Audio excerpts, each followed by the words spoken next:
महापालिकेची निवडणूक तिकडे चालू आहे. महायुतीची बोलणी सुरू होती, आम्हालाही आमंत्रण होतं आणि काही कारणामुळे युती झाली नाही आणि त्या ठिकाणी काही दोन पक्षांची युती झाली युतीमध्ये, परंतु तरी सुद्धा एकमेकाच्या विरोधामध्ये त्या ठिकाणी उमेदवार टाकले गेले. बरं झालं आम्ही त्या चिखलातून बाहेर निघालो.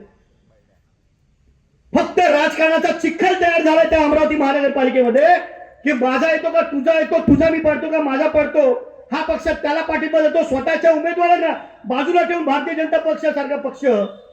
म्हणजे खरं मला लाज वाटते ज्या ठिकाणी या देशाचा पंतप्रधान त्या भारतीय जनता पक्षाचा आणि तो एका छोट्या पक्षासाठी आपल्या दिलेल्या उमेदवारांची उमेदवारी मागे घ्यायसाठी पत्र देतात. याच्यापेक्षा लाजिरवाणी गोष्ट होऊ शकत नाही. बरं झालं आम्ही त्या चिखलातून बाहेर निघा.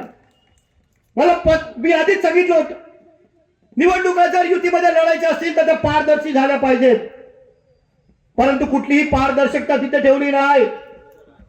त्या ठिकाणी निवडणुकीत युती करायची, सीट वाटप करून घ्यायचे आणि नंतर त्यांच्या विरोधामध्ये उमेदवार उभे करायचे, राजकारणाचा चिखल करायचा.